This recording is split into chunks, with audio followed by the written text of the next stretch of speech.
കൂട്ടുകാരെ, എല്ലാവരും സുഖമായിട്ടിരിക്കുന്നെന്ന് വിശ്വസിക്കുന്നു. അപ്പോൾ നമ്മൾ ഇന്ന് ഉണ്ടാക്കാൻ പോകുന്നത് ബീഫും പഴംപൊരിയാണ്. അങ്ങനെ ഒരു കോമ്പിനേഷൻ നിങ്ങൾ കഴിച്ചിട്ടുണ്ടോ? ഒരുപാട് നാളായി ഇത് നമ്മുടെ നാട്ടിൽ ഭയങ്കര ഹിറ്റായിട്ട്. ഞാനിതുവരെ കഴിച്ചിട്ടില്ലായിരുന്നു. അപ്പോൾ ഞാൻ തന്നെ സ്വന്തമായിട്ടൊന്നും ഉണ്ടാക്കി കഴിക്കാമെന്ന് വിചാരിച്ചു. അപ്പോൾ നമുക്ക് അത് എങ്ങനെ ഉണ്ടാക്കുന്നതെന്ന് നോക്കാം. നമ്മൾ ഒരു കുക്കർ അടപ്പത്ത് വെച്ച് അതിലോട്ട് എണ്ണ ഒഴിച്ചു കൊടുത്തിട്ടുണ്ട്. അപ്പോൾ എണ്ണ ചൂടായി കഴിഞ്ഞപ്പോഴത്തേനും ഒരു 4 ഗ്രാമ്പൂ, ഒരു 4 ഏലക്കായ, ഒരു ചെറിയ കഷ്ണം കറുകപ്പട്ട, ഇത്രയും നമുക്ക് ചൂടായ എണ്ണയിലോട്ട് ഇട്ട് കൊടുക്കാം.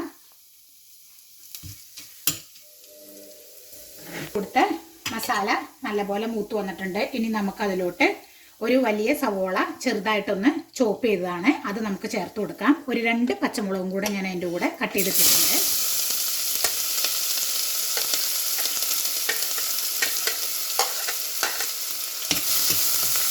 നമ്മുടെ സവോള ഒന്ന് നല്ലപോലെ ഒന്ന് വഴലട്ടെ.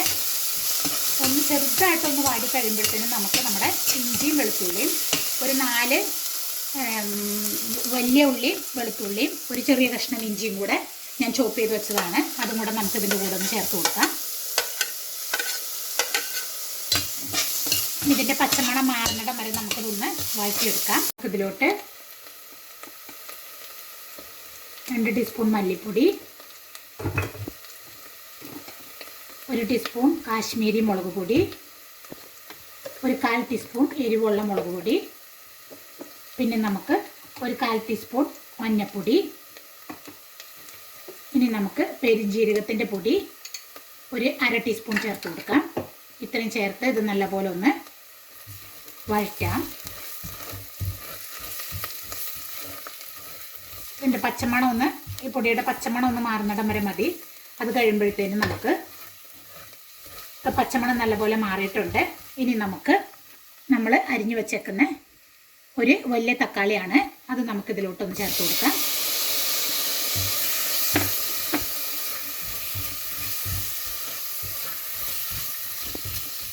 തക്കാളി ഒന്ന് ചെറുതായിട്ടൊന്ന് വഴലട്ടെ.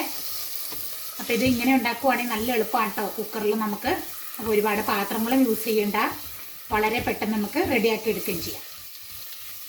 അപ്പോൾ തക്കാളി ഒന്ന് ചെറുതായിട്ടൊന്ന് അതിൻ്റെ ഒരു ചെറിയ ഒന്ന് ജസ്റ്റ് ഒന്ന് വാടിയാൽ മതി. ഇനി നമുക്കിതിലോട്ട് ഒരു 1/2 ഗ്ലാസ് വെള്ളം ഒഴിച്ചു കൊടുക്കാം കേട്ടോ. നമ്മുടെ ബീഫിന് ആവശ്യമുള്ളത് മാത്രം മതി, കാരണം ബീഫിൽ കുറച്ച് വെള്ളം ഓൾറെഡി ഉണ്ടാവും. അപ്പോൾ നമുക്കതിനുള്ള വെള്ളം ഒഴിച്ചു കൊടുക്കാം. ഇനി നമുക്കിതിലോട്ട് ആവശ്യത്തിന് ഉപ്പ് ചേർത്ത് കൊടുക്കാം. ഞാൻ ഇത്ര ഉപ്പ് ചേർത്തിട്ടുണ്ട്. ഉപ്പ് നോക്കിയിട്ട് നമുക്ക് പിന്നെ വേണമെങ്കിൽ ചേർക്കാം കേട്ടോ. ഗ്രേവി റെഡി ആയിട്ടുണ്ട്. ഇനി നമുക്ക് നമ്മൾ എടുത്ത് വെച്ചേക്കുന്ന, ഞാനൊരു 500 ഗ്രാം ബീഫാണ് എടുത്തേക്കുന്നത്. ബീഫിന് നമുക്കിതിലോട്ട് ചേർത്ത് കൊടുക്കാം.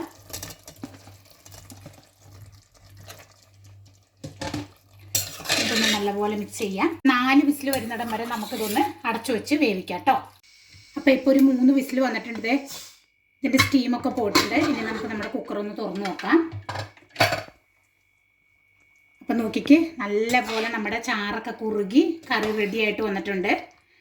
അപ്പോൾ ഞാനിതിലോട്ട് കുറച്ച് തേങ്ങാക്കൊത്തും കൂടെ ഒന്ന് ആദ്യം തന്നെ ആ എണ്ണയിലോട്ടൊന്ന് വറുത്തിട്ടായിരുന്നു കേട്ടോ.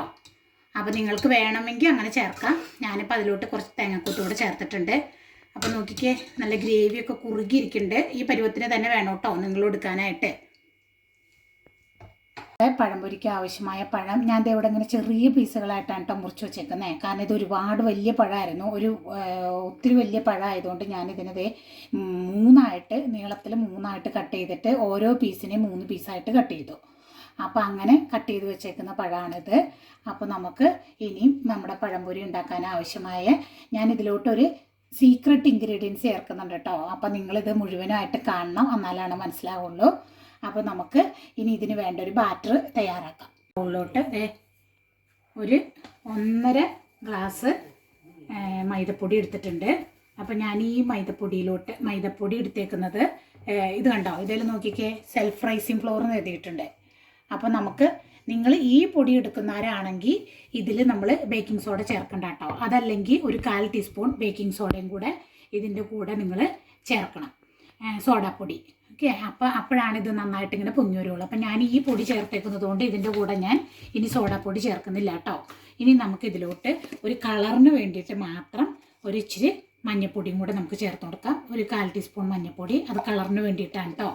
ഇനി നമുക്ക് ഇതിലോട്ട് ആവശ്യത്തിന് ഉപ്പ് ചേർത്ത് കൊടുക്കാം. ഞാനപ്പോൾ ഇതിലോട്ട് നമ്മൾ ഒരുപാട് ഉപ്പൊന്നും വേണ്ട, ഒരു 1/4 ടീസ്പൂൺ ഉപ്പ് ചേർത്ത് കൊടുത്തിട്ടുണ്ട്. 2 ടേബിൾ സ്പൂൺ പഞ്ചസാരയും കൂടെ ചേർത്ത് കൊടുക്കാം കേട്ടോ.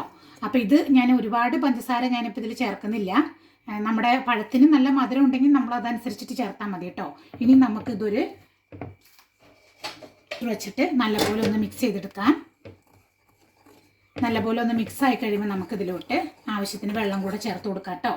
അപ്പം ഞാനിപ്പോൾ ഇതിലോട്ട് നമുക്കിത് ഓരോ പൊടിക്കും ഓരോ അളവായിരിക്കും. അപ്പോൾ കുറച്ച് വെള്ളം ചേർത്ത് കൊടുത്ത് നമുക്കത് തിക്ക് പേസ്റ്റായിട്ട് എടുക്കാം. അപ്പോൾ നമുക്ക് ഇതിലോട്ട് വേണമെങ്കിൽ ഞാൻ എപ്പോഴും ഉണ്ടാക്കുമ്പോൾ ഇതിലോട്ട് ഏലക്കാപ്പൊടിയും ജീരകവും എള്ളും ഒക്കെ ചേർക്കാറുണ്ട് കേട്ടോ. ഇന്ന് ഞാൻ അതൊന്നും ചേർക്കാണ്ടാണ് ഉണ്ടാക്കുന്നത്. ഞാനിത് ബീഫും പഴംപൊരിയും കൂടെ കഴിക്കാനുള്ള ഒരു പഴംപൊരിയാണ് ഉണ്ടാക്കുന്നത്. അതുകൊണ്ട് ഞാൻ അതിലോട്ട് വേറെ ഒന്നും ചേർക്കുന്നില്ല കേട്ടോ. അപ്പോൾ നിങ്ങൾക്ക് വേണമെന്നുണ്ടെങ്കിൽ ഇതിൻ്റെ കൂടെ ജീരകം ചേർക്കാം, എള്ള് ചേർക്കാം, പിന്നെ കുറച്ച് ഏലക്കാപ്പൊടിയും കൂടെ ചേർക്കാം കേട്ടോ. അപ്പോൾ ഞാനിപ്പോൾ ഇതൊന്നും ചേർക്കുന്നില്ല ഇതിൻ്റെ കൂടെ. വേണമെങ്കിൽ നമുക്ക് കുറച്ച് ജീരകം ഒന്നിട്ട് കൊടുക്കാം കേട്ടോ. അത് മാത്രമേ ഉള്ളൂ, ബാക്കിയൊന്നും ഞാൻ ഇതിൻ്റെ കൂടെ ഇപ്പോൾ ചേർക്കുന്നില്ല കേട്ടോ. ഇതിപ്പോൾ ഇത് കട്ടിയായിട്ടിരിക്കുന്നത് കുറച്ചുകൂടെ ഒന്ന് ലൂസാക്കണം. അപ്പം നമ്മുടെ സീക്രട്ട് ഇൻഗ്രീഡിയൻറ്റ് എന്താണെന്ന് പറഞ്ഞില്ലല്ലോ, അതാണ് നമ്മൾ ഇനി ചേർക്കാൻ പോകുന്നത്. നമ്മുടെ ഉഴുന്ന് മാവ് ഉണ്ടല്ലോ, നമ്മൾ ദോശയ്ക്കും ഇഡ്ഡലിക്കൊക്കെ അരച്ച് വെച്ചേക്കുന്ന മാവ്, അതൊരു 2 ടേബിൾ സ്പൂൺ നമുക്ക് ഇതിൻ്റെ കൂടെ ഒന്ന് ചേർത്ത് കൊടുക്കാം കേട്ടോ. അത് പരിപ്പൊടിയാണല്ലോ, അതുകൊണ്ട് ഇതിന് നല്ല സോഫ്റ്റ് ആകാനും ചെറിയൊരു പുളിപ്പുണ്ടാവാനും ഒക്കെ നല്ലതാണ്. അപ്പം നമുക്ക് ഇതും കൂടെ ചേർത്ത് കൊടുത്തിട്ട് നല്ലപോലെ ഇതൊന്ന് മിക്സ് ചെയ്തെടുക്കാം. ഒരല്പം ജീരകം ഇട്ട് കൊടുത്തിട്ടുണ്ട് കേട്ടോ. ഇത് നിങ്ങൾക്ക് വേണമെങ്കിൽ, എനിക്കിത് ഇടാഞ്ഞിട്ടൊരു സമാധാനക്കേട് എന്ന് തൊട്ടിട്ടല്ലേ ഉണ്ടാക്കുന്നത്, അതുകൊണ്ട്. അപ്പോൾ ഇത് മാത്രമേ ഞാൻ ഇട്ട് കൊടുത്തിട്ടുള്ളൂ. അപ്പം മാവിൻ്റെ ഉപ്പും മധുരമൊക്കെ നിങ്ങൾ നോക്കിയിട്ട് ആവശ്യത്തിനനുസരിച്ചിട്ട് ചേർക്കാം കേട്ടോ. ഇതിനൊരു പരുവം കണ്ടോ, മനസ്സിലായോ? നമ്മളിത് ഇങ്ങനെ ഒരു സ്പൂൺ ഇട്ട് നോക്കുമ്പോൾ ഇതിൻ്റെ പുറത്ത് ഇങ്ങനെ നല്ല കവർ ചെയ്ത് ഇരിക്കണം, കണ്ടല്ലോ. അപ്പോൾ അതാണ് അതിൻ്റെ ഒരു പരുവം. ബാറ്റർ നല്ലപോലെ ഇവിടെ റെഡിയായി വന്നിട്ടുണ്ട്. നമുക്ക് നമ്മുടെ പഴത്തിന് നല്ലപോലെ നമ്മുടെ ബാറ്ററിലോട്ടൊന്ന് കോട്ട് ചെയ്തിട്ട് നമുക്ക് എണ്ണയിലോട്ട് ഇട്ട് കൊടുക്കാം കേട്ടോ.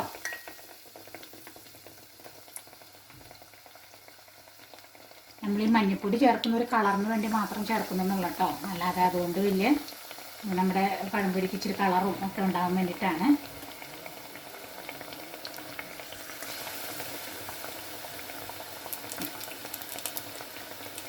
ഇതൊന്ന് മറിച്ചിട്ട് കൊടുക്കാം. നമ്മുടെ പഴംപൊരി ഇപ്പോൾ നല്ലപോലെ മൂത്ത് വന്നിട്ടുണ്ട് കേട്ടോ. ഇനി നമുക്കതിനെ ഒന്ന് എണ്ണയിൽ നിന്ന് എടുത്ത് മാറ്റാം. ബാക്കിയുള്ള പഴം കൂടെ അതേപോലെ ഒന്ന് ഉണ്ടാക്കിയെടുക്കാം കേട്ടോ. അപ്പം നമ്മുടെ ബീഫും പഴംപൊരി ഇവിടെ റെഡി ആയിട്ടുണ്ട്. നിങ്ങളെല്ലാവരും ഇതൊന്ന് ട്രൈ ചെയ്ത് നോക്കണം കേട്ടോ. ഇഷ്ടപ്പെടുവാണെങ്കിൽ ലൈക്ക് ചെയ്യാനും ഷെയർ ചെയ്യാനും കമൻറ്റ് ചെയ്യാനും മറക്കരുത്.